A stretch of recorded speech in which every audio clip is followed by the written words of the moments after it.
The advantages and disadvantages of centralized and decentralized office function. Centralize function है, centralization का मतलब ये होता है कि यहाँ पे एक ऑर्गेनाइजेशन होती है उसका एक सेंटर होता है, यानी कि एक top level sorry, top level जो है वो सारे डिसीजन लेती है। डिसीजन लेने के बाद जो मिडिल लाइन मैनेजमेंट होती है उनसे मीटिंग करके सारे जो डिसीजंस होते हैं, ये सारी प्लानिंग होती है उनको बताती हैं। और फिर वो जो मिडिल लाइन मैनेजमेंट होती है वो फर्दर जो उनके सबऑर्डिनेट या लोअर लेवल की जो मैनेजमेंट होती है वो उनको कम्युनिकेट करते हैं, तो उसको हम सेंट्रलाइजेशन कहते हैं। सेंट्रलाइजेशन वैसे भी जो बहुत बड़ी ऑर्गेनाइजेशंस होती हैं या बड़ी बड़ी जो कंपनीज या फैक्ट्रीज भी, वहाँ पे सेंट्रलाइजेशन के सिस्टम होते हैं। और centralization to make it responsive to the whole organization, where all the office procedures are done at a center point, or larger organizations are far more likely to centralize their office service than small ones. अब दूसरी बात यह है कि the person responsible for the management of this department will be responsible for, यानी कि different जो centralisation में जो आपके जो मैनेजर्स होंगे, advising and assisting departmental managers in the planning of clerical activities, including equipment, methods of work, supplies, etc.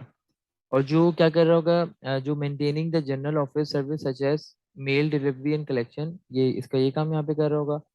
और reviewing office machinery and equipment with a view to the to its maintenance and replacement, ये proper यानी हर बंदा अपने अपने काम कर रहा होगा।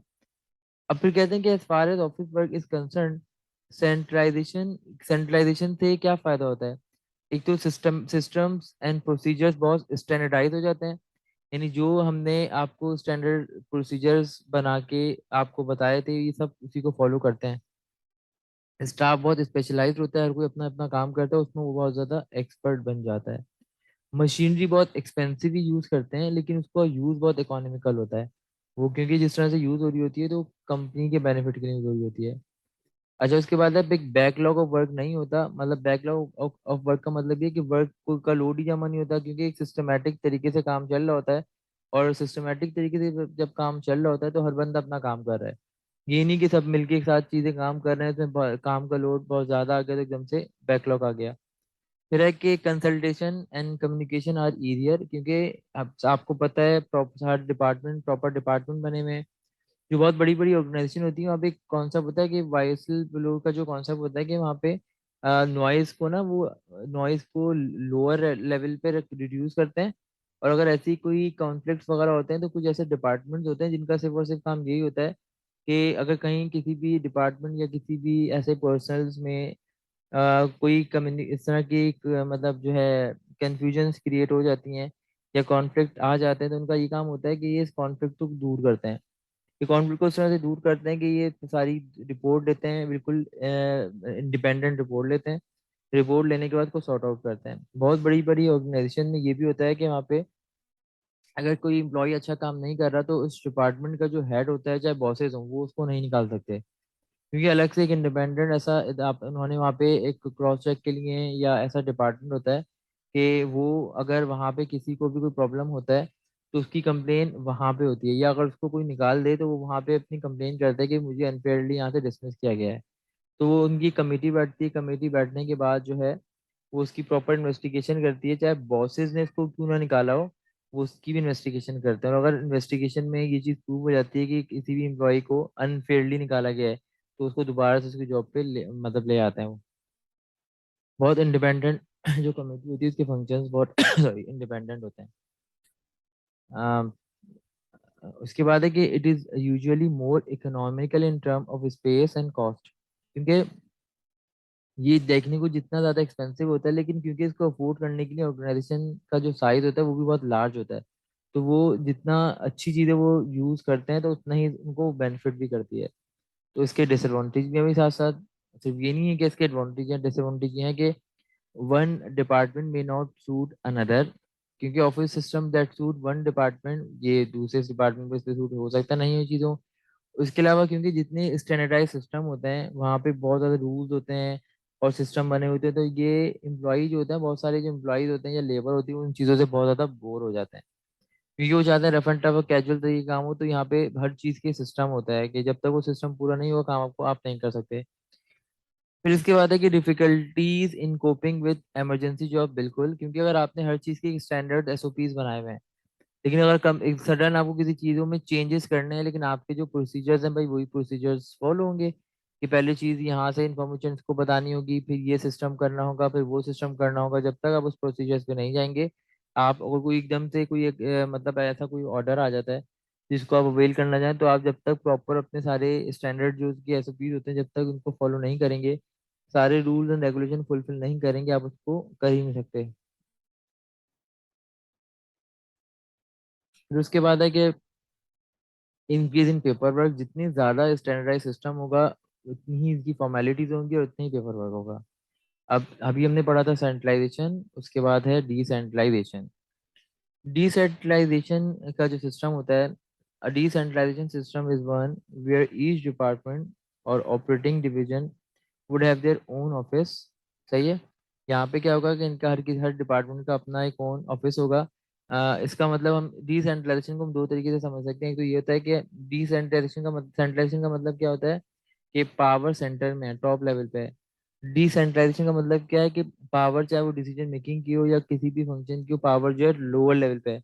या तो लोअर लेवल पे, या हम ये कह सकते हैं कि जैसे डिपार्टमेंट जो डिपार्टमेंटाइजेशन जो होती है वो भी एक एग्जांपल होती है डिसेंट्रलाइजेशन की। यानी यहाँ वहाँ पे एक तो एक जगह ये हो कि भाई एक टॉप लेवल मैनेजमेंट डिसीजन ले और सब डिपार्टमेंट को बता दे। या मैंने क्या किया हुआ है कि डिसीजन मैंने डिपार्टमेंट के एंड पे छोड़ा हुआ है, कि अगर चार डिपार्टमेंट है तो मैंने कहा हुआ सही है जो डिपार्टमेंट का जो हेड है वो चीज़ें प्लान करे, मुझसे शेयर कर ले और डिसीजन अपना खुद ले। मैंने वो कहा हुआ सही है भाई, आप चीज़ें प्लान करें, प्लान करने के बाद शेयर करें और डिसीजन ले लें। तो जब इस तरह डिपार्टमेंट काम करेगा, तो जब भी कोई एक डिपार्टमेंट अच्छा काम करेगा दूसरे डिपार्टमेंट से, तो जिस डिपार्टमेंट से अच्छा काम करेगा दूसरा डिपार्टमेंट ऑब्वियसली उसे बहुत ज़्यादा मोटिवेट भी होगा, और वो चाहेगा कि जेलिस भी हो सकता है। लेकिन जेलस होने में भी ये क्रिटिसिज्म जब उस पर जाएगा, तो वो उसके उसका जो इम्पैक्ट आएगा वो ये आएगा ना कि हम उससे अच्छा काम करें। तो डिसेंट्रलाइजेशन में मतलब डिपार्टमेंट वाइज या लोअर लेवल वाइज जो है डिसीजन मेकिंग हमने वहाँ पे छोड़ी हुई होती है। इसकी बेनिफिट क्या होते हैं कि clerical work is better done near to the practical work to which it relates. क्योंकि नॉर्मली जो हम कहते हैं जैसे, अच्छा ऐसा नहीं होता कि एक ऑर्गेनाइजेशन टोटली सेंट्रलाइज है या एक ऑर्गेनाइजेशन टोटली डिसेंट्रलाइज है। मोस्टली ऐसा होता है कि किसी भी ऑर्गेनाइजेशन में वो जब डिफरेंट फंक्शन है डिफरेंट बेसिस पे हो रहे होते हैं। जब भी किसी ऑर्गेनाइजेशन में कोई पॉलिसीज बनाई जाती है तो वो सेंट्रलाइज नेचर की होती है। पॉलिसीज में ये इनपुट्स हर किसी से लेते हैं, लेकिन डिसीजन जो है ऑर्गेनाइजेशन का फुल एंड फाइनल होता है। और जब भी किसी ऑर्गेनाइजेशन में कोई टेक्निकल टाइप का काम हो रहा होता है तो वहाँ पे जो मैनेजमेंट होती है बहुत ज़्यादा डिसेंट्रलाइज होती है। क्योंकि जिस जो टेक्निकल काम का जो बंदा काम कर रहा है वो या तो किसी मतलब आपके ऑफिस के कोई अगर ऐसा रूम बना हुआ है जहाँ पे सारी इलेक्ट्रॉनिक्स की चीज़ें हैं, मतलब ऐसे, तो वहाँ जाके वो तो बंदा जो बंदा काम कर रहा होगा, तो उसको हम गाइड तो नहीं कर सकते ना भाई। एक मैनेजर है, मैनेजर किसी जो इलेक्ट्रिशियन है उसको तो ही नहीं कह सकता ना आप ये करो वो करो, वो कहेगा भाई आप आके कर लो।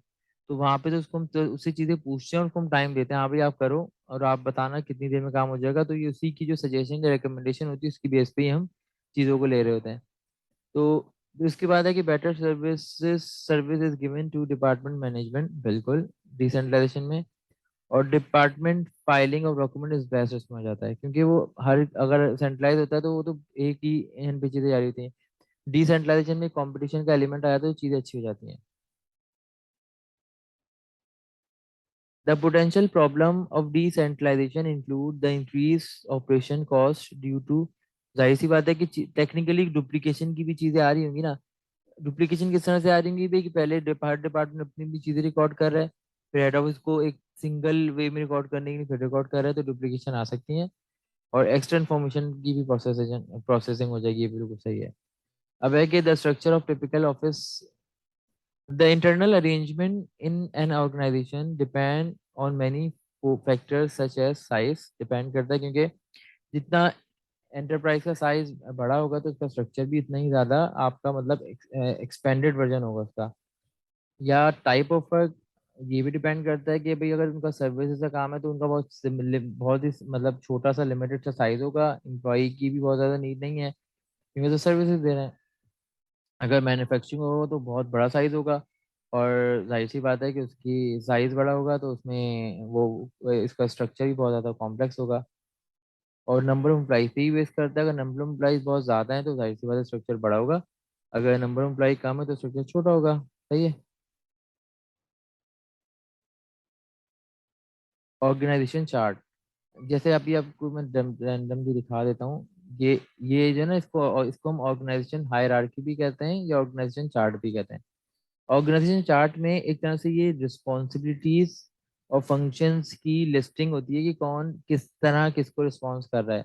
जैसे अगर ये जो आपका दिया हुआ है, जैसे इसमें जो भी मैनेजिंग डायरेक्टर है उसके under marketing manager, finance manager, production, यानी जो भी फंक्शनल मैनेजर हैं उसके अंडर आते हैं।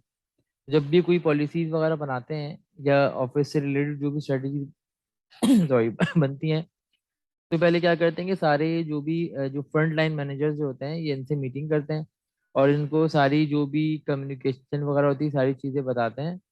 और बताने के बाद फिर इनके अंडर जो फर्दर जो सब मैनेजर्स होते हैं ये सब जो भी ऑर्डिनेट सब ऑर्डिनेट्स होते हैं, जैसे मार्केटिंग। अब आप इसमें देखेंगे इसमें सारे ऐसे मतलब फ्रंट लाइन मैनेजर या जो भी एक्टिविटी ऐसी नहीं है कि जिसमें सब में आपके सबऑर्डिनेट की रिक्वायरमेंट है। अब यहाँ पे मार्केटिंग मैनेजर के अंदर एक एडवर्टाइजिंग मैनेजर है और एक सेल्स मैनेजर है, क्योंकि advertising marketing manager information collect करेगा एडवर्टाइजिंग और सेल्स मैनेजर से। एडवर्टाइजिंग मैनेजर ये बताएगा कि वो प्रोडक्ट की एडवर्टाइजमेंट किस तरह से कर रहा है, वो परसुएसिव है या प्रोमोटिंग एडवर्टाइजिंग है। तो ये इसके बाद वो उसको फर्दर उसको हेल आउट करेगा कि भाई किस तरह से एडवर्टाइजमेंट करनी है, क्योंकि जितनी अच्छी एडवर्टाइजमेंट होगी सेल उतनी ज़्यादा होगी। सेल मैनेजर बताएगा कि सेल्स किस प्रोडक्ट की सेल हो रही है या सेल की अपडेट्स क्या हैं, ये दे रहा होगा। अब सेल मैनेजर के अंदर भी रीजनल लेवल के डिफरेंट मैनेजर्स होंगे, अगर होम सेल्स है, अगर लोकल सेल है तो उसका मैनेजर अलग होगा, और जो अगर एक्सपोर्ट में करें उसका मैनेजर अलग होगा। इसी तरह जो प्रोडक्शन मैनेजर है उसके अंडर मशीन रूम मैनेजर आ गया, मतलब प्रोडक्शन यहाँ पे हो रही है। असेंबली डिपार्टमेंट मैनेजर है, वर्क सर्विस मैनेजर, क्योंकि अलग अलग डिफरेंट डिपार्टमेंट्स होते हैं। अब मशीन रूम मैनेजर में लेटिस को मतलब डिफरेंट जो फर्दर उसके अंदर सब डिवीजन से ये भी है। अब आप देखो रिसर्च एंड डेवलपमेंट मैनेजर में कोई फर्दर उसका असिस्टेंट नहीं है, क्योंकि इसका काम सिर्फ रिसर्च करना ही है। अगर ये इसके लिए भी रिसर्च के लिए भी कोई बंदे रख लेगा तो इसकी ऐसी कुछ नीड नहीं है, क्योंकि कोई 24 आवर्स तो कहीं रिसर्च वैसे भी हो नहीं रही होती है। फिर पर्सनल मैनेजर है, एक तरह से एचआर मैनेजर है, कि ये भी हो सकता है यहाँ पे वैसे कहीं कहीं एक डिपार्टमेंट होता है इसमें असिस्टेंट भी रखे होते हैं, वरना इसको भी वैसे असिस्टेंट की नीड है नहीं। एडमिन मैनेजर का काम सिर्फ और सिर्फ एक मैनेजमेंट का काम है, सिर्फ चीजें चेक करना है कि भाई चीजें सारे सब सही टाइम पे कर रहे हैं या नहीं कर रहे हैं। और ये लास्ट में मुझे नहीं नजर आ रहा है लिखा हुआ क्या है, खैर ये मुझे नहीं नजर आ रहा क्या लिखा हुआ है। तो ये आपके ये हायरार्की में इस तरह से ये आपको क्लियरली जब आपको पता होता है ना कि जैसे अब ये एडवर्टाइजिंग मैनेजर है, उसको पता है भाई मुझे जो भी मैं इंफॉर्मेशन कलेक्ट करूंगा मुझे मार्केटिंग मैनेजर को बतानी है। ये नहीं कि फाइनेंस मैनेजर मुझसे आके पूछ रहा है बताएं भाई क्या एडवर्टाइजिंग की डिटेल है, ये प्रोडक्शन मैनेजर पूछे नहीं, मुझे अपने सॉरी जो अपना बॉस है मुझे इसको इन्फॉर्मेशन बतानी है। अब ये जो होम सेल्स मैनेजर है इसको पता है मुझे मेरा सेल मैनेजर ये है, मुझे इसको इन्फॉर्मेशन बतानी है। तो इतनी है कि जो आपका जो स्ट्रक्चर होता है, स्ट्रक्चर में एक तो हर किसी को पता चल जाता है कि किसको किसको रिपोर्ट करना है, तो ये इसका बहुत बड़ा एडवांटेज हो जाता है। सही है, तो ये स्ट्रक्चर बताया बता। अच्छा, it define not only the main part of the enterprise but also name of individual in specific की रोल, सारी चीजें बताई हुई होती हैं। लाइन स्ट्रक्चर,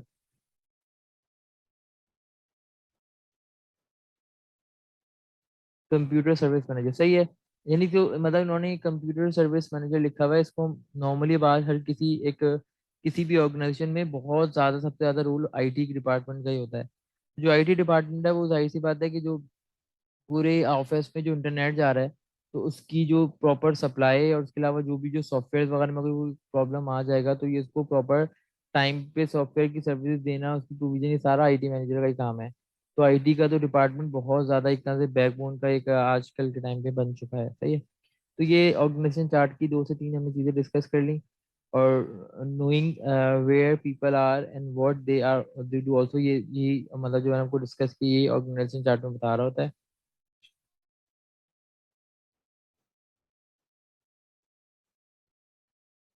ये बता रहा है पर्सनल इन्वॉल्व, ये जो मैंने आपको एक्सप्लेन किया ना वो सारी यही चीजें बता रहा है कि जो भी इसमें लोग इन्वॉल्व होते हैं कि मार्केटिंग डायरेक्टर जो है, मैनेजिंग डायरेक्टर क्या करेगा, ये किसको रिपोर्ट करेगा। ये सेम जिस तरह मैंने आपको डिस्कस किया वैसे ही दिया हुआ है, आप चाहे घर पे जब आपको डिटेल में पढ़ोगे तो आपको समझ आ जाएगा अगर नहीं समझ में आएगा तो आप मुझसे डिस्कस कर सकते हो।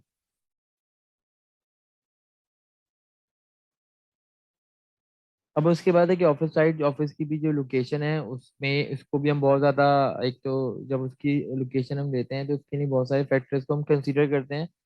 उन फैक्टर को फिर हम स्टडी करते हैं, फिर हम उस फैक्टर को एनालाइज करते हैं, फिर जो बेस्ट फैक्टर होता है उसको हम कंसीडर करते हैं। The location of the office needs careful consideration, क्योंकि डिपेंड करता है, अगर मेरी जो ऑफिस है, मेरा काम सिर्फ और सिर्फ मतलब सर्विस प्रोवाइड करना है, तो ऑब्वियसली मैं मतलब जो मेरी मैन्युफैक्चरिंग जहाँ पे हो रही है उससे करीब मैं ऑफिस नहीं बनाऊंगा, मैं किसी भी अच्छी जगह ऑफिस लूंगा।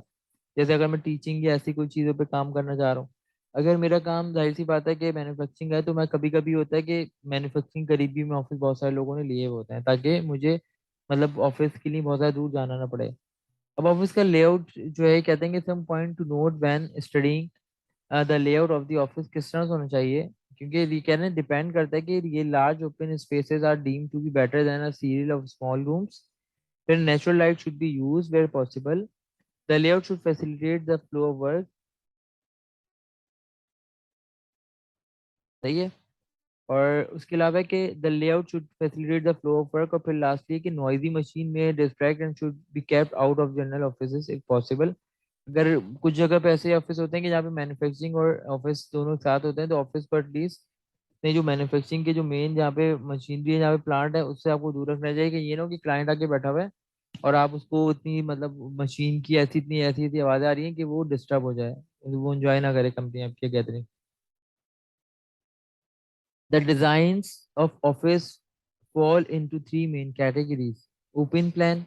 ओपन प्लान का मतलब है कि most offices are open plan, यानी ओपन प्लान का मतलब बहुत ज़्यादा जो ज़्यादा जापानीज या चाइनीज ये इस वाले सिस्टम को यूज़ कर रहे होते हैं, जहाँ पे क्या करते हैं कि बस लाइन से डिवीजन रख लेते हैं, मतलब सब एक बड़ा सा हॉल है उसमें सब बैठ के काम कर रहे हैं। समटाइम तो ऐसा होता है कि आपका बॉस भी वहीं पे आके बस फ्लोर पे खड़ा हुआ आपको चेक कर रहा है, वो चीज़ आपको देख रहा होता है। क्लाइंट। क्लाइंट का मतलब है, लेट सपोज कर लो मैं टैक्स कंसल्टेंट भी हूँ। जैसे मेरे आप मेरी स्टूडेंट हो, तो अगर टेक्निकली कोई इसको क्लाइंट भी कह सकता है। तो क्लाइंट का मतलब होता है जैसे एक डॉक्टर है, डॉक्टर के बाद जो पेशेंट आ रहा है ना, उसका क्लाइंट भी है।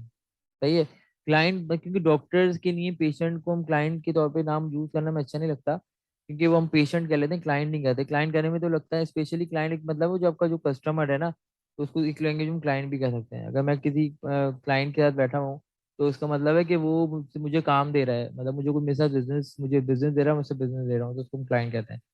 तो ओपन प्लान में क्या है कि कोई भी मतलब एक लार्ज गैदरिंग की जगह है, वहाँ पे सब बैठे हुए काम कर रहे हैं एम्प्लॉइज। द तो employees are together in one large office. और उसका एडवांटेज क्या है कि इसमें एक तो ये कम्युनिकेशन कोई कोई जाती है, क्योंकि कोई बीच में एक वॉल वगैरह का मतलब स्पेस नहीं है, और सुपरविजन भी आसान हो जाती है, हम बहुत बड़ी सुपरविजन कर सकते हैं। तो फिर ये है कि सुपरविजन आप कोई एक बंदा नहीं रखते, आप ज्यादा लोग रखते हैं, ताकि सुपरविजन इजीली आपकी हो सके। सही है। दे कैन बी डिसएडवांटेज भी है इसके, कि management can become involve in routine matters. सही है। ये काम एक हो जाता है कि अगर आप इस तरह की मतलब मैनेजमेंट का फोकस दूसरी चीजों पर बजाय इन छोटे छोटे पैटी में इश्यूज पे आ जाता है। Absence of own office status symbol tend to lower the moral of, क्योंकि अगर जहाँ पे ऐसा काम होगा वहाँ पे, यानी यहाँ पे एक जो अच्छा मैनेजर है उसकी बैठने के लिए प्रॉपर सेपरेट ऑफिस नहीं है, मतलब एक ही जगह सबको बैठाया हुआ है, तो उससे इसका मोरल भी इनका डाउन हो जाता है। उसके बाद है कि लैंडस्केप ऑफिस में ये है कि मतलब वही एक लार्ज मतलब वो जो हॉल या रूम है, लेकिन उन्होंने क्या किया हुआ है कि ऑफिस की ना पार्टीशन की हुई है, मतलब किसी प्लांट रख के किसी भी ऐसी तरह की लग रहा है कि यहाँ पे ये पार्टीशन हुआ हुआ है, इसको हम लैंडस्केप ऑफिस कहते हैं। Are suppose to address the problem of the sorry of the open plan office. This type of office has a high standard of equipment and furnishings. The desks are placed, सही है, plans back break up the floor area, status is serve by allocating more spaces and better furnishing to certain staff. अच्छा, इसमें क्या है कि noise and distraction are greatly reduce by the arrangement of the equipment. उसके बाद है corridor. Corridor में ये कि जाहिर सी बात है, कॉरिडोर बनाया हुआ है या प्रॉपर एक छोटी सी मतलब जो भी हार्डवुड की मैंने मैंने ऑफिसेज बनाए हुए, अलग अलग सेपरेशन की हुई proper, are found in older buildings, and as you would guess from the name of them, are separate offices leading of a corridor. The use they are generally partition of with walls, variation variation do exist. सही है, example half glaze, सही है, तो इस तरह के आपके office बने हुए होते हैं। इसको मैं यहाँ पे थोड़ा एंड करता हूँ, फिर मैं नेक्स्ट वीडियो स्टार्ट करूँगा।